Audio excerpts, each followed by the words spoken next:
نو دا کوم اصول چې موږ تاسو دې کې ذکر کوی د اهل سنت والجماعه دې ته اصول ځکه وایي چې دا مبنا علیه د دې نور علوم لپاره او د دې اصل په مقابل کې بیا فرع ده. فرع بیا چاته ویل کېږي ما یبتني علی الغیر. فرع دې ته وایي چې هغه په بل بنا وي. لکه اوس مې درته مثال کې په محسوساتو کې چت وړاندې کړلو. دغه اصول بیا په نزد اهل سنت والجماعه باندې دا په څلور قسمه دي. کتاب الله، سنت الرسول صلی الله علیه وسلم، اجماع الامت او قیاس هغه چې مستنبط وي د اصول 40.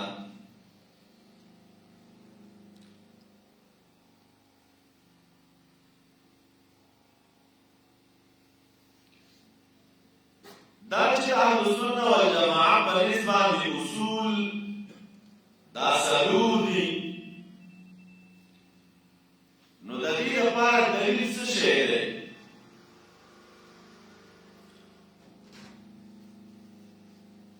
د اولنیو دوه لپاره دلیل د قرآن کریم نه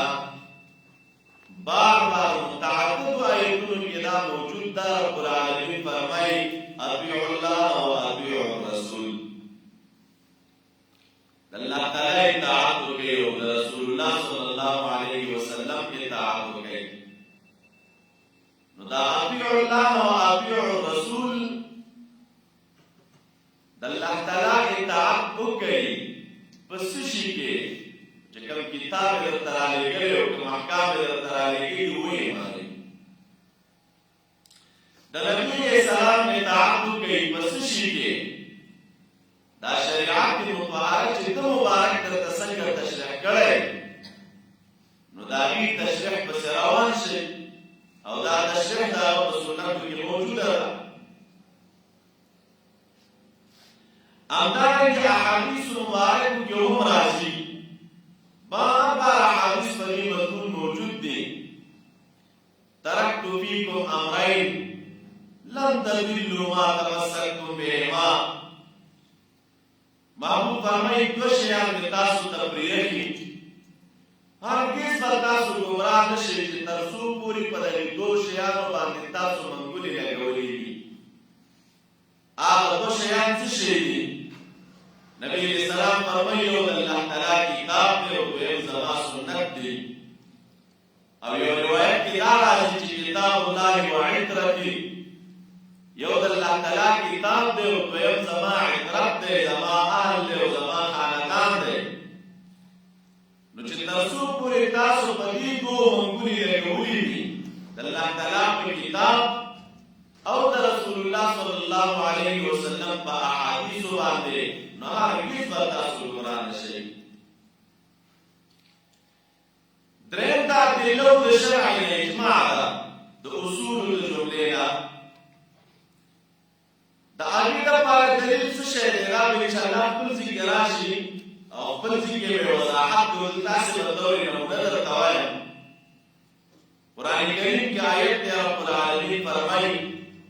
ومن يبتغي غير سبيل المؤمنين نوله ما تولى ونصله ما جهنم وساءت مصيرا. څوک چې روان شي د مؤمنانو د لارې نه بغیر د بلې لار پسې، پکار دا ده چې خلک د مؤمنانو د لار پسې روان شوي وي.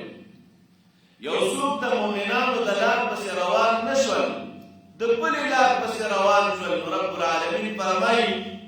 چې وبګرځو دوی موږ دوی لره هغې طرف ته ما توله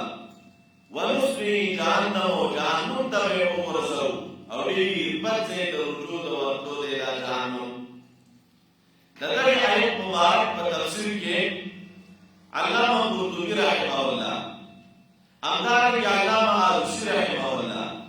ورسره امام رازي رحمه الله، چې څومره عمده مفسرین کرام دي، هغوی ټولو د دې آیت مبارک لاندې لیکلي دي وهذه الآیه دليل صريح على ثبوت الإجماع. دغه آیت رب العالمین فرمایي چې ومن یبتغي غیر سبیل المؤمنین، څوک د مؤمنانو د لارې پسې روان نشي او د بلې پسې روان شي. وایي دغه آیت مبارک صریح دلیل دی د اجماع د ثبوت دپاره، یعنې د دې آیت نه چې دی اجماع ثابتېږي او سره کم ثابتېږي. په دې طریقه ترې ثابتېږي چې پکار دا ده چې د مسلمانانو کوم جماعت دی او دوی په کومه خبره راغونډي، نو خلکو ته پکار دا ده چې په همدې پسې لاړ شي. او که دا دوی پرېښودل او بل پسې روان شول، رب العالمین فرمایي چې نولي ما تولى ونصلیه جهنم. نور به انشاءالله کوم ځای کې وضاحت کوو. څلورم نمبر دلیل هغه قیاس دی. و قیاس سره موږ او تاسو دا شرط ولګو او تاسو ته حسامي کې هم همدغه متن موجود دی چې اعلم ان اصول الشرع اربعه. په دې پوه شه چې د شریعت اصول دا څلور دي. کتاب الله دی، سنت الرسول صلی الله علیه وسلم دی، او اجماع او التبعوي، والاصل الرابع القياس. څلورم نمبر قیاس دی اصول الشرعیه. حکم قیاس هغه قیاس المستنبط، کوم قیاس مستنبط وي د اصول ثلاثه مطلق قیاس نه، هغه قیاس چې د دریو اصولو نه د استنباط شوی وي هغه د ادله او د شرع نه دی. اوس دا چې قیاس مستنبط د کتاب الله نه وي، د هغې مثال تاسو اصولو کې ویلي چې الله دلته راځي. قیاس مستنبط د سنت نه وي، د هغې مثال قیاس مستنبط د اجماع نه وي، د هغې مثال دا ټول تاسو ویلي. خو لنډه دا چې هغه قیاس معتبر په شرع دی او هغه قیاس د ادلو د شرع نه دی چې کوم قیاس مستنبط د دغې اصولو نه وي. او دا قیاس اصل دی د اصولو د شرع نه عند اهل سنت. دا تاسو حسامي کې ویلي. الترازي پر حسامي ملا صاحب وایي اوله کې چې اعلم ان اصول الشرع اربعه. په دې پوه شه چې د شریعت اصول څلور دي. نو څلور وایي چې کتاب الله، بیا ورپسې وایي سنت، او بیا ورپسې وایي اجماع، او بیا ورپسې وایي والاصل الرابع القياس. والاصل الرابع القياس. هلته شارحینو د دې نقطې ذکر کړی چې هلکه مخکې یو ځل وویلي چې اعلم ان اصول الشرع اربعه. په دې پوه شه چې اصول د شرع څلور دي. نو درې ذکر کړل. دا څلورمه مرتبه کې چې قیاس ذکر کوي، نو دلته داسې ولې وایي چې والاصل الرابع، خو اصل مخکې ذکر دی اعلم ان اصول الشرع اربعه. دویم ځل اصل ذکر کولو ته څه ضرورت و؟ او مخکې اربعتون هم ویلی، نو دا څلورم ځل باندې دې داسې ولې وایي چې والاصل الرابع والقیاس؟ خو دا درې مخکې ذکر کړل. پکار دا و چې عبارت یې داسې ویلی وای چې پوه شه چې اصول د شرع څلور دي: کتاب الله، سنت، اجماع او قیاس. نو هغه ځای کې شارحینو د دې نقطو فواید دا ذکر کړي. یوه فایده پکې دا ذکر کړي چې هلته وایي والاصل الرابع القیاس. په دې پوه شه چې اصول د شرع څلور دي، خو لیکن څلورم اصل چې دی دا پکې قیاس دی. نو دا اصل راوړي د قیاس سره اشاره دې ته کوي رد دی په هغې خلکو باندې چې کوم خلک منکرین دي د حجیت د قیاس نه. څوک چې دا نه وایي چې قیاس حجت دی او دلیل دی د ادله او د شرع نه، نو دی راغی ویلي چې والاصل الرابع، د قیاس ته نسبت د اصل ورکړي چې ګوره دا اصل دی او دا دلیل دی. او چې د اصل پسې رابع وویل والاصل الرابع، څلورم نمبر اصل، په دې رابع کې اشاره دې خبرې طرف ته کوي چې ګوره دغه درې ادله د شرع چې کتاب، سنت او اجماع ده، دا مقدم دي په قیاس باندې. قیاس د ادله او د شرع نه دی، ولیکن مرتبه یې څلورمه ده. په څلورمه مرتبه کې یې دلیل دی. نو ځکه وایي چې والاصل الرابع القیاس. نو چې قیاس او بیا کوم قیاس؟ هغه قیاس چې کوم قیاس مستنبط وي د اصول ثلاثه ده. اوس د دې قیاس د حجتیت لپاره دلیل څه شی دی؟ چې قیاس حجت دی د ادله او د شرعیه، او دلیل دی د ادله او د شرعیه. قرآن کریم کې رب العالمین فرمایي واطیعوا الله واطیعوا الرسول. ډېر داسې نصوص شته خپل ځای کې ورته اشاره کوي چې دا دلیل دی په حجتیت د قیاس باندې، لکه فاعتبروا یا اولي الابصار وغیره وغیره. خو صرف دې ځای کې یو وایي رب العالمین فرمایي اطیعوا الله واطیعوا الرسول واولي الامر منکم فإن تنازعتم في شيء فردوه إلى الله والرسول. دي آية تاسو فصل شوكي. رب العالمين فرمي أطيعوا الله وأطيعوا الرسول. الله تعالى خبره مالك أو النبي السلام خبره مالك وأولي الأمر منكم وأولي الأمر خبره مالك. كم تأمر خاوندان دي. ورپسې فإن تنازعتم في شيء کستاسو نزاع راغله په یو شي یو مسله کې په خپلو کې سره نزاع راغله نو طریقه د حل د نزاع څه شی دا نزاع په څه طریقه ختمېږي او په څه طریقه د منځه ځي نو رب العالمین فرمایي که مو نزاع راغله نو فردوه إلى الله والرسول. دا خبره تاسو د الله تعالی کتاب ته الله تعالی ته رد کړئ او د هغه پیغمبر ته رد کړئ. نو خبره الله تعالی ته او د هغه پیغمبر ته رد کول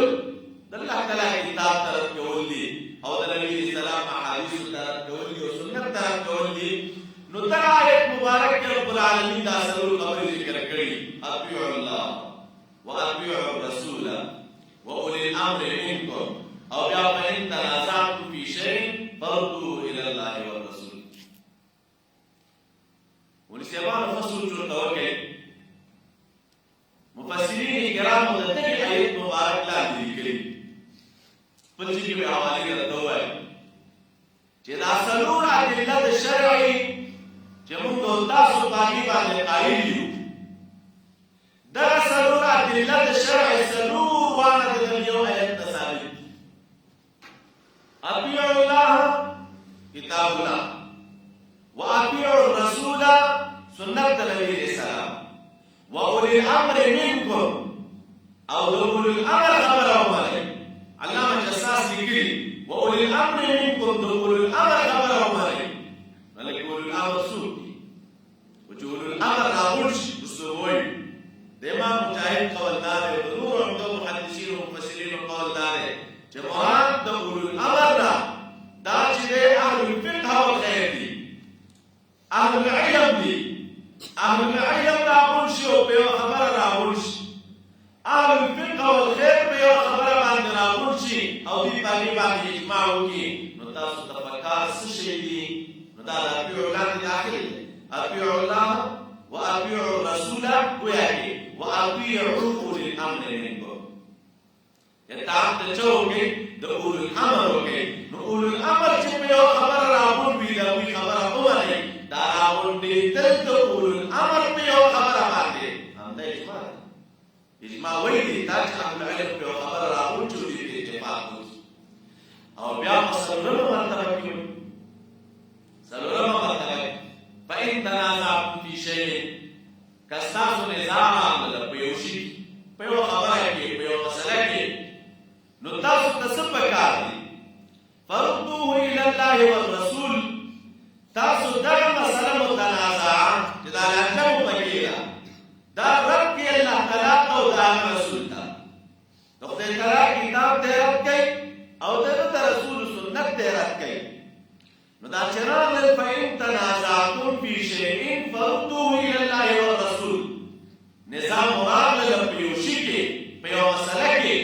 نو د الله تعالی کتاب او د نبی اسلام سنت ته رد کړي. نو دا کول د یو مسلې متنازعي په وخت نزاع کې کتاب الله او سنت الله تعالی د نبی اسلام ته دان دی وکړي قیاس رد سره کم راځي ګور چې مسله صراحتا موجوده وي. اطیعوا الله صراحتا رب العالمین فرمایي چې کی مصلا دګي دې چا مزار شتا نه پکې څوک لاجه کی چرته دا په فرض نه ده. واتو الزکات صراحتا مسله ذکر ده امدغه یو مسله صراحتا په حدیثو کې ذکر دي. هیڅ نظام کې نه تعارض پکې نه احتمالات شتا پکې نه نو چې سبب صریحه مسله ده نو کې قرات ته ضرورت شته پاک خبره لاجه پکې د چا جوړیږي نه د رضا صورت متحقق کیږي نه نو رد ضرورت شته. قرات په صورت کې راځي مولوی زبانو چې مسله داسې وي چې صراحتا هغه په کتاب الله او سنت کې نه وي تصریح نه وي ورباندې یو یا داسې مسله وي چې په هغې تصریح وي خو لیکن محتمله د احتمالاتو شرطه وي ډېر احتمالات پکې وي صورتونه به راشي نو په دغې دوران کې یا یو مسله غیر منسوسي ده نو فردوه الى الله ورسول یا یو مسله منسوسي ده خو لیکن هغه متعارضه ده یو مسله ده د هغې په باره کې نشته او د هغې په خلاف چې کومه بله مسله ده د هغې په باره کې نشته دوه باره کې نصوص شته نو تعارض راغی نو چې تعارض راغی نو رفع د تعارض په څه طریقه کېږي دا اوس مو ستاسو د وس نه لوړه ده چې څوک د دې متعارض نصوصو په درمیان کې چې دی هغه تطبیق وکړو نو د رفع د تعارض لپاره لاره څه شی ده فردوه الى الله والرسول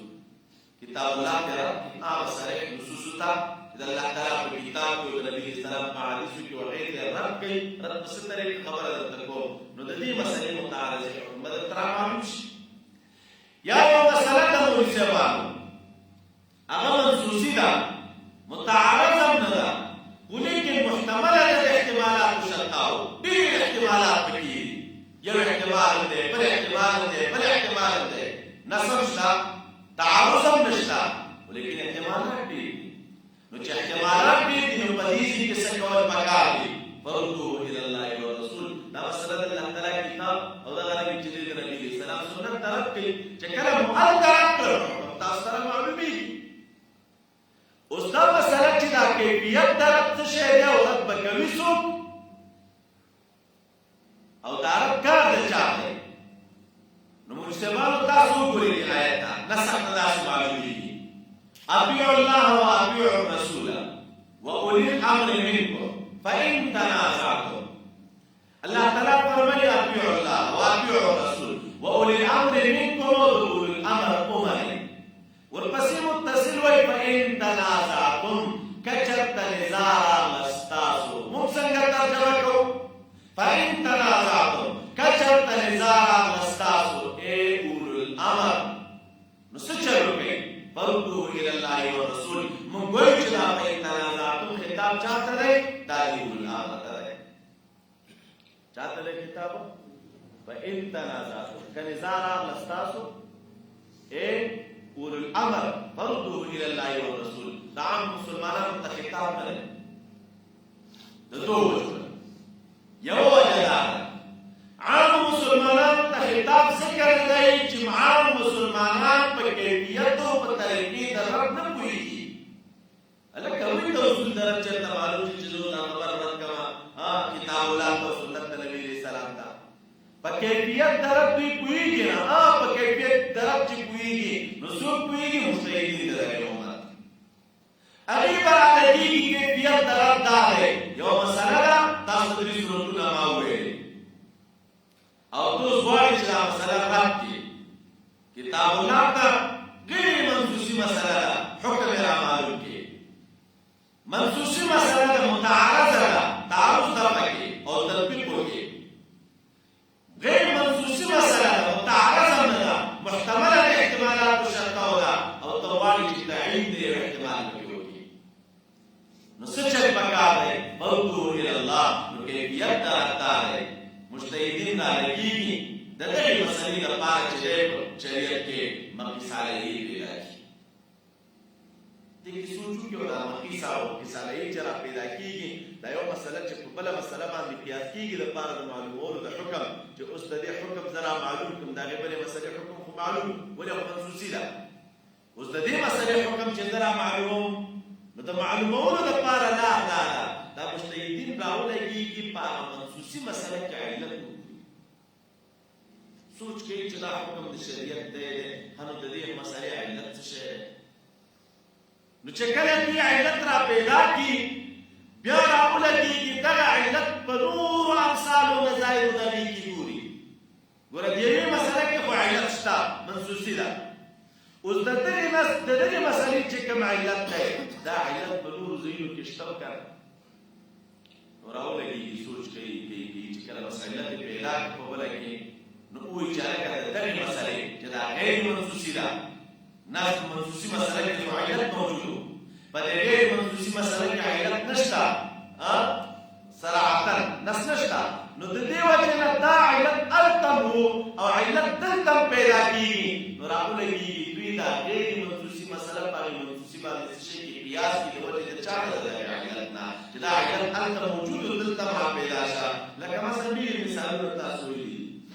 احادیث مبارک په حرمت د ربا راغلي پشپږو شیانو نو چې پشپږو شیانو کې حرمت د ربا راغلی الحنطة بالحنطة والشعير بالشعير تر پایه پورې مثلا بمثل یدم بیدن والفضل الربا شپږ شیان په حدیث مبارک کې نبی اسلام ذکر کړي اوس یو څوک پر علیږي او دی به وایي چې په دغه شپږو شیانو کې په شریعت کې ربا متحققه ده ولې ځکه دا شپږ شیان نبی اسلام ذکر کړي احادیثو او کوم څه سره راځي او په دې شپږو شیانو کې سود نه کوي او د دې شپږو نه علاوه په نورو شیانو کې سود کوي دا سود باندې راوایي نو موږ یې نه راوایو ولې علما راغله مجتهدین وایي کړل چې په دې شپږو شیانو کې چې سود دی او نبی اسلام بل فرمایي دا نو په دې شپږو شیانو کې علت د سود څه شی دی کې سود ولې دا معامله ولې ناروا ده نو وی کتل چې قدر او جنس موجود دی ځینې علما دا وایي خپل علت ګوري نو چا کله دی وایي چې قدر او جنس په دې کې دی د شپږو شیانو کې جنس هم یو دی یو جنس دی قدر هم یو ده یو پیمانه یو کاسه هغه او یو کاسه ده نو چې قدر د دواړو سره یو جنس سره یو وي نو څوک دا علت ذکر کوي دې علت ته په کتنې سره علما راپورته شول مجتهدین ویلي که دغه علت مثلا دا قدر او جنس ته د شپږو شیانو نه علاوه په نورو شیانو کې را پیدا شه نو په هغې کې به معامله څه شي زیادت به پکې څه شي یدم بیدن مثلا نه زیادت پکې سود دی نو زیادت په دغه شپږو شیانو کې چې سود دی نو د علما ځینې علت ورته څه شي ذکر کوي قدر او جنس دا قدر او جنس چې په راشي کې را پیدا شه نو دا څه شي حدیث مبارک کې خود ګوري ذکر نه راغلی یو سړی راپورته کېږي هغه چې دی پوره خرڅ کوي یوه کاسه په دوو کاسو باندې یوه کاسه په یوې نیمې کاسې باندې نو دا به روان وي دا هم ناروا ده وجه څه شی ده که چې په حدیثو کې دا شپږ شیان راغلي خو علت ته چې په دغه شپږو کې کوم موجودې ده دا چې په نورو کې په هر شي کې موجود شي نو هغه څه شی وي اوس دغه کیفیت درک چې تاسو ته ما دا مسله ذکر کړه اوس په دې کیفیت درک باندې خو سړی نه پوهېږي چې دی د علت په پسې وګرځي بیا دې راپورته شي مقیسرایي پیدا کړي بیا چې دی مقیس پیدا کړي علت پسې دې وګرځي او د علت بیا حکم را معلوم کړي نو دا کار صرف او صرف د مجتهدینو دی عام خلک په دې کار نه پوهېږي نو ځکه موږ وایو چې په ان تنازعتم کې خطاب چاته دی مجتهدینو ته عام خلکو ته نه دی ځکه عام خلک په کیفیت درک نه پوهېږي او که سره یې چې ته پوهېږي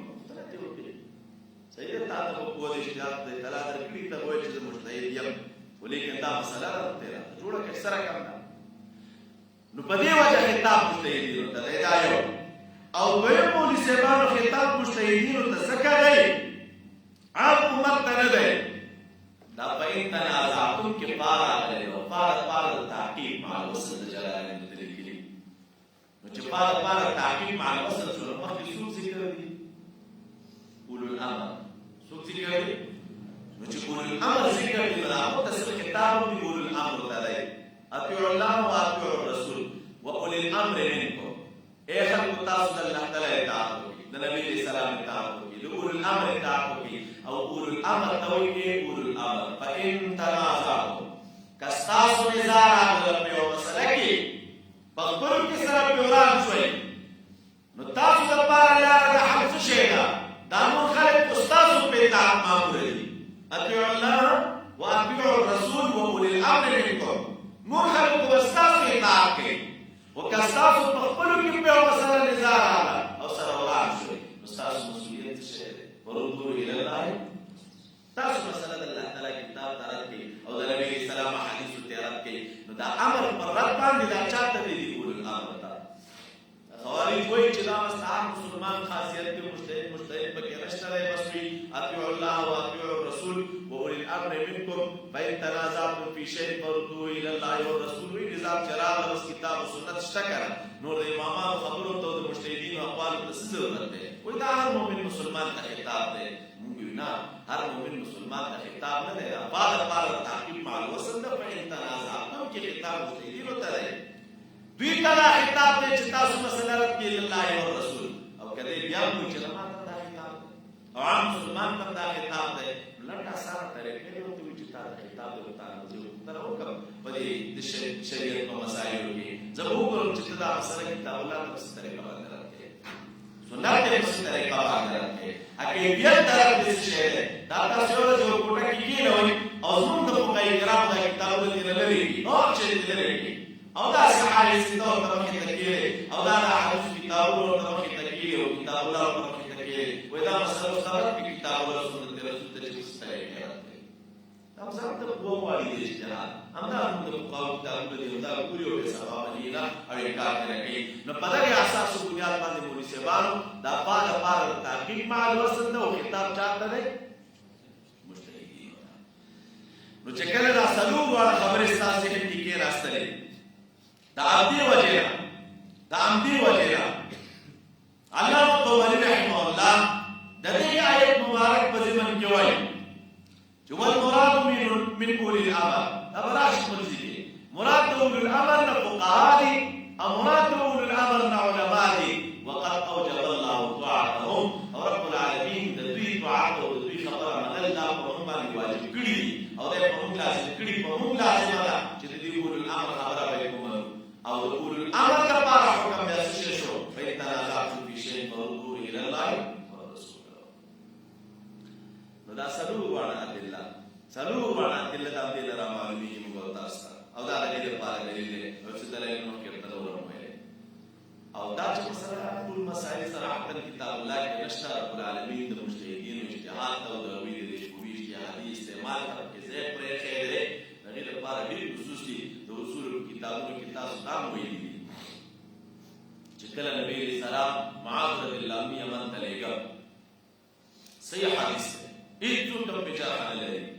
سره دې چې جرح په داخل کې چې کدا حدیث د معاذ رضی الله عنه اصحاب روایت کړي دي اصحاب د معاذ رضی الله عنه چې دا مجهولین دي نو دا چې دا جرح د خپل کې به وایي هغه معروف خلق د معاذ رضی الله عنه ملګری هر چا پیژنل رسول الله صلی الله علیه وسلم ورتوي اے معاذ من تفوزي دخل په کومه کې به حکام قاضي به فیصله وکړي خلک برازي تا ولنجي راوي تبسشه کې بمن تقیا معاذ فیصله وکړي چې کله یمن تلاړي قال بکتاب الله یا رسول الله فیصله په کتاب الله وکړه نبی اسلام فرمایي فإلا تجد کما مسله صراحتا د الله تعالی په کتاب کې مندنه کړه بیا وڅکه قال فبسنة رسول الله د نبی اسلام سنت څه کړه بغیبه فیصله کو محمود ته فرمایي فإلا تجد کله سنت کې د مسله صراحتا پیدا کړه بیا وڅکه نو مبارک ورته فرمایي دو قسمه روایت راغلي اخر کې مبارک ورته وایي چې اشتهید برأیي یا اشتهید برأیي د الله نبی په خپل رائے اجتهاد کوم کړ په خپل رائے باندې اجتهاد کو کتاب الله مې مخې ته پروت دی سنت مې مخې ته شته او که یو مسله ما صراحتا په دې کې پیدا نکړه نو زه به اجتهاد کوم کوشش وکوم او اجتهاد طریقه تاسو ته ویلا چې طریقه د اجتهاد دا او طریقه د واپس د مسلې کتاب الله سنت ته ده چې کله دا خبره وکړه چې زه به اجتهاد کوم رسول الله صلی الله علیه وسلم دومره په دې خبره خوشاله شه مبارک فرمایي الحمدلله الذي حمد او ثنا هغه ذات ته چې توفیق ورکړي د خپل رسول ته د خپل استاد ته د څه شي طرف ته توفیق ورکړه دا خبره طرف ته توفیق ورکړي چې په کومه خبره باندې د رسول او د استاد خوشاله کېده یعنی چې په کوم شي باندې خوشاله کېده رب العالمین له حمد او ثنا مدیدا چې زمادي استاد ته دا مکه خبرې توفیق ورکړه ما دا مختل ما رایم دا چې مسله په کتاب الله کې صراحتا موجوده ده کنه و سنت او که سنت کې نه نو د مجتهدین مسؤلیت دا چې دوی به څه شي کوي دوی به اجتهاد کوي او کته وایي چې مولوی صاحب دا موږ تاسو ادله شرعي سره وایي نو رضي الله عنه داول نوي عقد بكتاب الله وبيع بسنة رسول الله وبيع بدريم مرتبة كده إجماع ولا ذكر كده مبارك ويجزء اجتهاد توم يو رواية كتاب مراقبة داشتا جسم نور فيصلو تورم تكمل فيصلي بكما طريقة علماء مشرع وكذي نزمن دا فيصلة دليل مطابق ہوتا او كأحيانا دا خبرم چلتا بكي نوي جرسنا مسألة دي وينات ترد قوم جو بالمجتهد وينات ترد قوم يقول الأمر وينات ترد قوم معاذ رضي الله عنه جلس صحابي جليل القدر وتخبره بسبب مجتهد سوا مجتهد بعد المجتهد خبره من الله دلواسه من يوصل تخبر رب العالمين بود اجتهاد وکړي هغه کوئی شي کتاب الله نه اخلي هغه کوئی شي چې د سنت نه اخلي کې نو د ضرورت څه شي چې د سرواني دا هم دی وجهنا چې کوم یو کس باندې الله تعالی دا لوي نه کړی چې هغه ته بود اجتهاد وکړي هغه مجتهد وي نو ته دا بود اجتهاد سره کول پکار د پاره دراوستلو د مسائل واجب دي ورته هغه دا واجب ده دا رب واجب ده قرآن خلق باندې دا کې تاسو ته ویل چې دا واجب ده نو دا رسول اصول دي عند اهل السنه والجماعه او د دې زمانه خوارج اړي بیا وایي چې اصول دوی منظور تاسو کتابونو کې وګورئ اصول دوی کتاب الله او سنت رسول صلی الله علیه وسلم په دې دیوالونو باندې لیکلي بیانونو کې موجود دي چې اصول زمون په نسبت باندې دوی کتاب او سنت او کتاب او سنت دا اصول نمول سبام بیا چې کله د بحث منقشر او بحث سره کې نو بحث دوران کې وایي چې موږ وایو چې اصول دا دوی دا بنیادي او اساسي اصول او دا نو دا وی هغه دلیل چې را معلوم دی هغه کتاب او سنت را معلوم دی نو هم ذکر کړي کله منوي د بحث دوران کې وایي منوي ولیکن منل نشته ذکر ډیر اقوال دایي مو بیرتی تاسو وینئ ډیر اقوال د خلکو خلاف د اجماع د امت وی او تاسو وینئ چې په ځواني مدرسه نشان دیو کما نو دا چې څوک وایي چې اصول دوی کتاب او سنت نو دا خلک اساساً په غلطۍ کې اخته دي په بنیادي غلطۍ کې اخته دي بلکې اصول د شرع یا څلور دي او د هر یو لپاره خپل دلایل موجود دي په شریعت کې دغه نمونې تاسو ته ما ویلې نو دا اصول دي مولوي صاحبانو سره وکړي بیا د هغې نه اخوا ده په دویمه مرتبه کې فروع دا چاته ویل کېږي ما فهم من تلک الاصول فروع هغه دي چې کوم د دې اصولو نه راپام شوي او موافق وي دلایل اهل السنه والجماعه سره فروع هغه دي چې راپام شوي د دې اصولو نه او موافق وي دلایل اهل السنه والجماعه سره دا فروع بیا دوه قسمه دي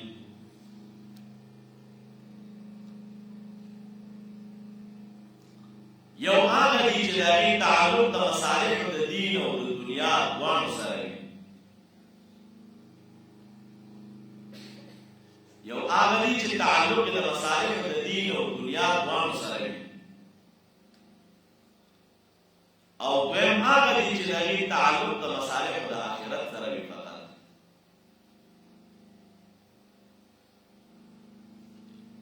کوم چې تعلق د مصالحو د دین او د دنیا دواړو سره وي هغه بیا دوه قسمه دي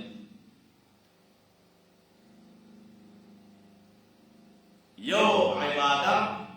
او دویم معاملات او د دې عبادات او معاملات دواړو مجموعې ته علم الفقه ویل کېږي د علم الفقه په مسلمان مشتمل په دوه شیانو یو هغه عبادت دی او بل هغه پکې شي دي معاملات دا چې کتاب په اړه د فقه شروع شو درې په چا باندې کتاب او وصایا باندې تاسو فکر کړئ تر پای پورې نو اوله یې چې عبادت راځي موږ روزه او د زکات خبره نکاح ورسي نکاح چې تمام شي بیا خبره وګورئ ورسي ویو کې بیا اقسام دي د اخري کتاب د فقه کتاب او وصایا نو هغه دې کې کستاسو فکر وی علما دا خبره ذکر کوي چې اول طهارت راوړي دویمه مرتبه کې نکاح راوړي دریمه مرتبه کې معاملات راوړي دا د دریو حصو مناسبت په خپل کې سره څه شی دی او دا طهارت مقدم کوي ولې؟ وایي طهارت یې مقدم کړی وجه دا ده چې طهارت دې کې مصالح د آخرت پراته دي فقط طهارت مامون روژه دا ټول پکې نو د دې شیانو تعلق فقط او فقط مصالح د چا سره دی د آخرت سره او بیا ورپسې نکاح راوړی نو هلته تاسو چې ویلې د نکاح دوه اړخه لري که وګورو ته من وجهین معامله او من وجهین څه شی دی عبادت دا چې وګورو عقد دی ایجاب او قبول دی او هلکه سامان پکې موجود دي مهر خلک ټاکي نو که دې اړخ ته وګورو نو یو اړخ یې د چا دی د معاملې او چې دې بل اړخ ته وګورو سنت ته نو دا اړخ یې د چا دی د عبادت نو دواړه اړخونه پکې وه یو اړخ د عبادت سره لګېده بل اړخ د معاملې سره لګېده نو نکاح د عبادت او د معاملې ترمنځ راوړه او بیا ورپسې اخر کې معاملات ویو راوړي نو دا هغه دی چې د دې تعلق د مصالحو د چا سره دی د دنیا سره نو دا کوم علم کومه فرع چې دا مصالحو د دنیا او د آخرت دواړو باندې مشتمله ده نو دې ته څه ویلی کېږي علم الفقه او دویم بیا هغه د منصبانو چې د هغې تعلق د مصالحو د آخرت سره دی د هغې تعلق د مصالحو د آخرت سره دی نو هغې ته ویلی کېږي علم الفقه هغې ته ویلی کېږي علم التصوف ورته ویلی شي علم التزکیه علم الاحسان علم الکشف علم المکاشفات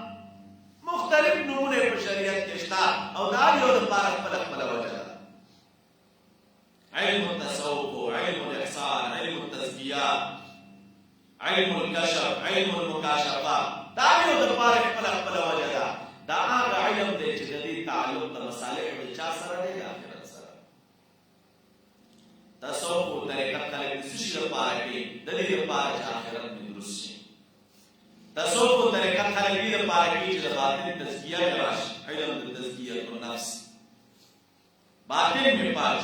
په څه طریقه باندې مې د خپل باطن پاک کړم نو په علم تصوف کې هغه اصول ذکر دي چې دا دې اصول په وجه باندې د انسان په باطن کې تزکیه راځي او دا ان شاء الله خپل ذکر درته وایم چې کله مسله د تصوف راشي چې دا علم التصوف او علم الطریقت علم السلوک د دې حکم په شریعت کې څه شی دی آیا دا د مستحباتو د قبیلې نه دی لکه نن سبا چې خلک وایي او که چېرته نه دا د لوازمو د قبیلې نه دی نو تاسو د حوالې د علماو زه په خپل ځای باندې درکړم زموږ د عمده او زموږ د مذهب د علماو او د عمده فقهاو او محدثینو چې علم التصوف دا د مستحباتو د قبیلې نه دی دا د لوازمو د قبیلې نه دی ولې لکه ته چې وګورې چا نه پوښتنه وکړې چې ملا صاحب دا علم التصوف زه کومه د دې علم التصوف مقصد څه شی دی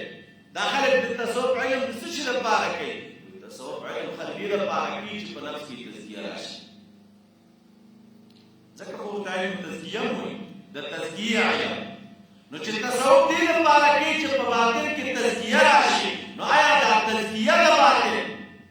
دا د مستحباتو د قبیلې نه دا تزکیه د باطن د سنت د قبیلې نه ده تزکیه د باطن دا د لوازمو نه ده په هر یو مسلمان باندې د خپل باطن تزکیه فرض ده قد افلح من زکاها هغه انسان چې د خپل باطن پاک کړ او د خپل باطن تزکیه وکړه رب العالمین وایي دی کامیاب دی نو چې تزکیه د باطن دا د لوازمو د قبیلې نه ده او خامخا به یې کوې نو چې په کوم علم او په کومه لاره باندې تزکیه د دغې باطن راځي نو هغه به د قبیلې د مستحباتو نه کړی شو چې کومه ثمره د هغې ته فرض وایي چې دا په تا فرض ده چې باطن پاک او چې دا د چا په وجه راځي هغې ته بیا مستحب وایي چې دا مستحبه ده دا خپل چې کې تاسو زه بیا دلایل وړاندې کومه د علماو اقوال نو دا هغه فروع دي درېیم قسم مناسبات او مقدمات مقدمات چاته ویل کېږي تاسو مقدمې تعریف کړئ ما يتوقف عليه مقدمه دې ته وایي چې غیر په دغه باندې څه شي موقوف وي او دې کې مقدمه نو تاسو وایي چاته ویل کېږي او دې څه شي مصداق د دې مقدمې څه شي دی وایي دا عام علوم شرعیه مقصوده للغیر علوم شرعیه مقصوده للغیر خپل نظام مقصود نه دي، شرعي علوم دي، ولیکن کدا مقصود دي نو لږ د بل لپاره مقصود دي. لکه مثال مولوي صاحبانو و تاسو د علوم زده کوئ سبا نو دا شرعي علوم دي، خو لیکن مقصود خو نه دي چې سړی ټول عمر په دې کې خطرې. دا مقصود دي الغیر دي، بل چا لپاره مقصود دي. نو دا څومره فنون چې ما سوا د فلسفې نه راواخلئ، د دې زده کړه دا بطور مقدمه ده د کتاب و سنت لپاره. نحو وایم دې لپاره چې د کتاب و سنت پوه شي، صرف وایم دې لپاره چې په کتاب و سنت پوه شي. دغه رنګې مولوي صاحبانو دا نور چې کوم علوم دي دا وایم چې په کتاب و سنت باندې پوه شوه، نو دې ته هغه مقدماتي علوم وایي، او دا د قرآن او سنت د زده کړې لپاره دا د ضروريات ګڼي.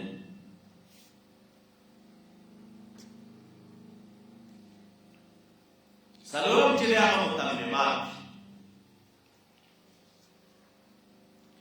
هلکه متممات چاته ویل کېږي؟ وایي متممات دا هغه دي، هغه علوم دي ما تحصل به المحافظة من الآفات الخارجية. خارجي آفات دي، او دا خارجي آفاتو د جملې د خارجي آفاتو نه د کوم شي په وجه انسان ته محافظت راځي، هغې ته څه ویل کېږي؟ متممات. مقدمه د زده کړه، علم د زده کړه، نور چې الله په کتاب و سنت پوهېږي اخذ کوی شي، خو څه خارجي آفات موجود دي. اوس د دې خارجي آفاتو نه هم ځان ساتل پکار دي. لکه مثلا یو سړی راپورته کېږي، ته په کتاب و سنت ښه پوهېږي. یو سړی راپورته کېږي او ستا عقیده چلنجوي، ستا عقیده غلط ده، او ستا منشور غلط دی، او ستا مشن غلط دی، ښه ملا به یې، خو لیکن اوس به ته کوی نه شي چې د دغې سړي جواب په څه طریقه وکړي، او په دې خپل دعوه باندې استدلال په څه طریقه باندې قایم کړي. خو به پوهېږي. نو دلته څه علوم شته دی چې هغه علوم ووایه، نو د دې آفاتو خارجیو نه به هم بچ شي. هغه علوم مولوي صاحبان علما د دې مثال ذکر کوي، کالمنطق والمناظره. علم المناظره زده کول او علم المنطق زده کول دا متممات د قبیلې نه دي. دا هغه علوم دي چې د دې علومو په وجه باندې انسان د خارجي آفاتو نه بچ کېږي. کوم علما چې په مناظره کې لاسرسی لري، علم المناظره یې زده وي. کوم علما منطق کې لاسرسی لري، علم المنطق یې زده وي. تاسو هغې ته وګورئ، دا خپله دعوه په ډېر صحیح انداز باندې ثابتوي،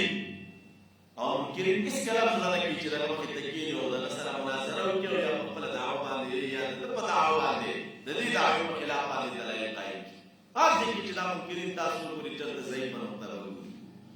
یا به چېرته کوم خوړین بزرګ را پیدا کړی کوم چې لږ ټوله ورځ د سپو سره کار وي او ښه سړی وي، ملا هم وي، نو ته ګوره یا یې پسې منډه کړي، تاسو عقیده خو غلطه ده. یا به چېرته تنها د فنونو مدرس راګیر کړی چې هغه دې ته د نورو مسلو نه پوه نه وي، او ورته منډه کړي، تاسو اهل بدع یې، عقیدې مو خرابې دي او عمل مو خراب دی او منشور مو خراب دی. یا به په هغې پسې اخته وي، چېرته چې د ذوق مبتلې وي پسې به منډې وهي، او که رد کوي نو په هغې باندې به رد کوي. او چې بیا داسې رسوب وي چې هغه متبحر عالم وي، په مقدماتو هم رب العالمین آګاهي ورکړي، او د مقدماتو سره سره د اصولو نه هم آګاه وي، د فروعو نه هم آګاه وي، او د هغې سره سره د متمماتو نه هم آګاه وي. علم المناظرې کې هم لاسرسی لري، او ورسره چې دی د منطقو نه هم آګاه وي، په هغې هم پوهېږي، نو هغوی سره څوک زړه نه خبري او نه مخې ته ورځي، نه ورسره بحث کوي، ولې دا کامل ملا وي. نو مولوي صاحبانو چې دا څلور علوم شول، اصول، فروع، مقدمات او متممات، نو اوس دې څلورو معنو ته چې موږ تاسو وګورو، نو د دې نه موږ تاسو ته ملا صاحب هم رامعلومېږي. د دې څلورو علومو نه چې موږ تاسو ملا صاحب معلوموو چې ملا صاحب دی که نه مولان صاحب، نو دا چې رامعلومېږي موږ تاسو ته د څلورو خبرو نه، اصولو نه یې لاسرسی و، هغې ته یې لاسرسی و، اصولو ته، فروع ته یې لاسرسی و، مقدماتو نه هم آګاه و، او متمماتو نه هم آګاه و. دا څلور علوم ورته رب العالمین ورکړي وه، نو بس چې عالم دی نو کامل عالم همدغه دی.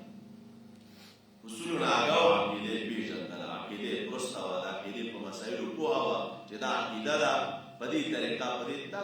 ګډوډ نه ده دا تاسو ته ان شاء الله وایو مسله دا کوم مسائل د عقیدې چې زموږ استاد دي نو دې کې دومره تحقیقات دي او دومره دقیق مطالعه دي خاص کر بعض اختلافات چې مابین اشاعره او ماتریدیو کې دي چې عام علما ظاهر د عقیده تعبیر هم نشي کولای تعبیر او که تعبیر دې کړی وي نو د رب العالمین په ذات یقینو کې په ځای دي چې د بل اسلام کړي د بل اسلام پرې دا ډېر داسې موقع پیدا کېږي ځان د بل اسلام پرې دا چې کوم کو تاسو نه خبرې کو یا شر الله قائد درس کې یا د کتابونو درس کې دلته ډېرې عمیقې خبرې دي او هغه عمیقې خبرې چې د هغې وضاحت منتهبو کرامو کړی دی نو هغه یې مو د تصوف کړی چې د علم د ظاهر سره سره رب العالمین قوت باطن ورکړي او دې د خاوندانو د کشف نه وي نو چې د عقیدې په باب باندې غږېږي دی او تعبیر کوي او دا تعبیر تر څنګ رب العالمین په ده باندې هغه معامله د باطن راروښانه کړي او هغه حالت دی مشاهده کوي یا هغه مقام دی مشاهده کوي نو کوم تعبیر د عقیدې چې صوفیه کرامو کړی دی دی کوي د قیامت د ورځې پورې یو سړی په دیوال سر ټوټه ټوټه کړي لیکن دا نشي ماتولی دا زموږ د ظاهر په علماو په تعبیراتو باندې چې خلک اعتراضات کوي د هغې وجه څه شی ده وجه دا ده چې هغې کریم مخکې تعبیر څه کړی واس چونکې دی د قبیلې د ابوالکشف او د مکاشفې نه دی دا تعبیر د هغې مطابق نه دی عقیده ده که نو چې یو خبره زه تا ته کومه او ما ته حقیقت د دې معاملې معلوم نه دی خو صرف په ژبه درته تعبیر کوم نو دا تعبیر به یو شي حکایت کوم او که یو سړی راغی حکایت هم کې خو دا صحنه په سترګو لیدلی ده حالت یې ولیدل او بیا خلکو ته لګیا دی بیان کړي چې ګوره کیسه داسې وه د دې سړي او چې دا محض حکایت کوي د دې سړي د دې دواړو په درمیان کې ځمکه اسمان فرق دی د دې محض حاکي او د هغې سړي چې د حکایت تر څنګ مشاهده یې کړي وي د ده د خبرې او د حکایت کوونکي د خبرې په منځ کې ډېر فرق دی د صوفیه کرامو چې کوم تعبیرات د عقیدې دي دا محض تقلیدي تعبیرات نه دي چې د بل نه اورېدلي دي او دی خلکو ته بیانوي بلکې دا هغه تعبیرات دي چې د تعبیر تر څنګ مکاشفه موجوده ده او د تعبیر تر څنګ مشاهده موجوده ده نو چې هر کله د تعبیر تر څنګ مشاهده ده او د تعبیر تر څنګ مکاشفه ده او دې ځکه یو سړی راغلی تعبیر وکړي نو خبره څوک غلط نه شي ثابتولی نو عقاید چې زده کوئ نو دا د صوفیه کرامو نه زده کوي دا عقایدو کتابونه چې وایي دا د صوفیه کرامو نه ووایي چې رب العالمین دوی ته په دې علم کې پوخ لاسرسی ورکړی نو په دې وجه باندې چې اوله مرتبه کې د عقیدې نه آګاه دی لږ صوفي دی تعبیر سره مشاهده هم شته او بیا د فروعو نه هم آګاه دی علم د فقه هم رب العالمین ورکړی او سره ورسره د تصوف نه هم آګاه دی د دواړو برخو نه آګاه دی بیا مولوي صاحبانو د مقدماتو نه هم آګاه دی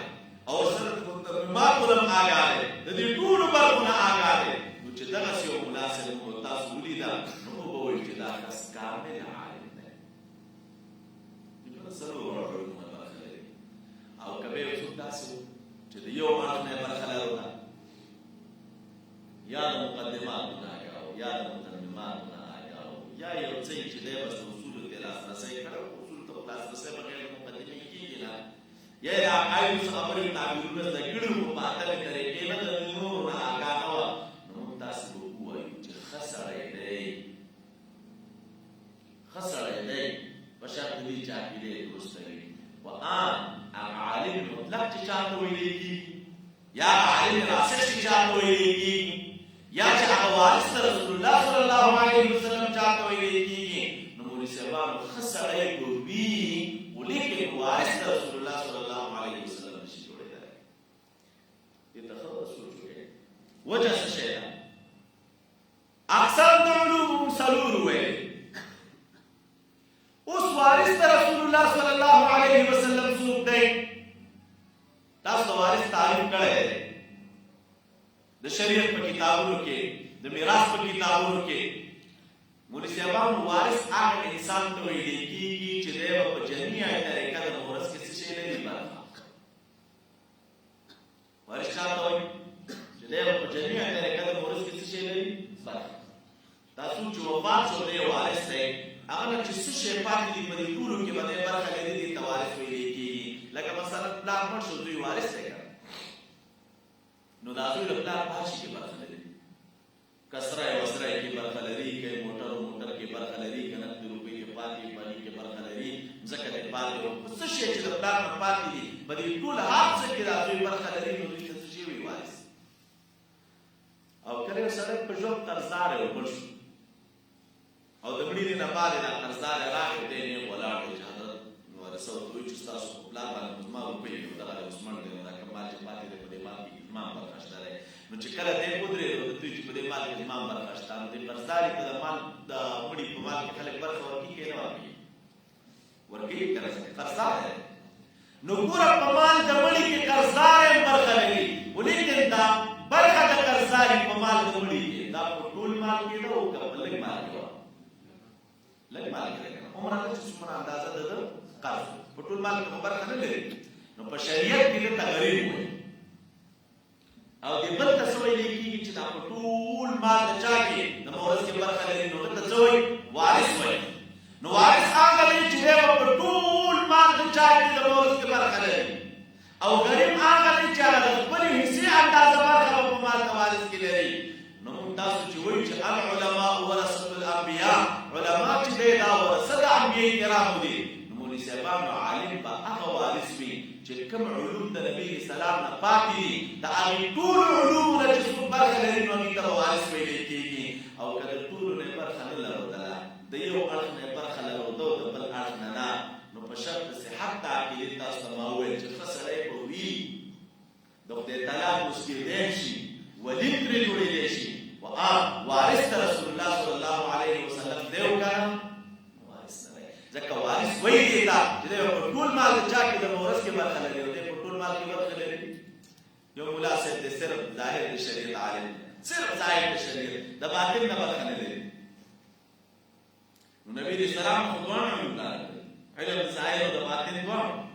علم د اصول او د فروع دواړه دا دې دواړه رانقل دي. نو چې دواړه څنګه رانقل دي او ځوان صرف د ظاهر د شریعت نه برخه لري د باطن نه برخه نه لري هغه هم باندې په منبر ولاړې پرېږدي تا ویل علماء ورثة الانبیاء.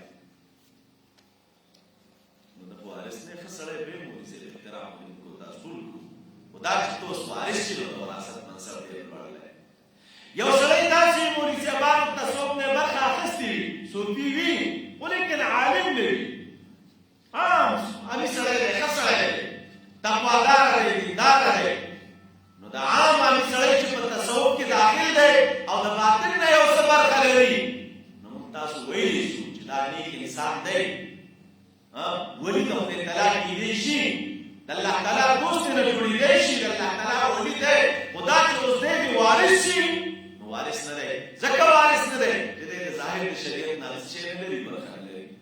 او وارث ته رسول الله صلی الله علیه وسلم به هغه څوک وي چې هم د ظاهر د شریعت او هم د باطن د شریعت نه برخه لري. ولې د وارث تعریف دا دی چې دی به په ټوله طریقه د مورث کې څه شی لري برخه او که د ټولې نه برخه نه لرودله او د یو نه برخه لرودله یا د یو اړخ نه یا د بل اړخ نه نو ښه سړی به وي صفت به هم تو عالم به وي په دغې اړخ کې ولې هم د خدای تعالی جوړېدی شي ولیکن وراثت د رسول الله صلی الله علیه وسلم دا ډېره فوق مرتبه ده. وراثت د اعلی مرتبه ده تر هغې مرتبې رسېدلی نه دی او تر هغې مرتبې به دی هغه صورت کې رسېږي چې کله د دې ټولو نه څه شی ولري برخه ولري. نو د علم د اقسامو نه او د دې اقسامو د معلوموالي نه نو دغه دی موږ تاسو ته عالم هم رامعلومېږي چې د دې ټولو نه برخه لري کامل عالم او که د ټولو نه نه وه د څاګونو نه یې برخه لرودله بس عالم دی ښه سړی دی. خو دا چې کوم صفات د وارث راغلي دي او یا چې نبي علیه السلام فرمایي چې العلماء ورثة الانبیاء نو د هغې مسافت خلک په دې به اکتفا وکړو تر څو زموږ ستاسو ملګري راپوره شي. سبحانک اللهم وبحمدک.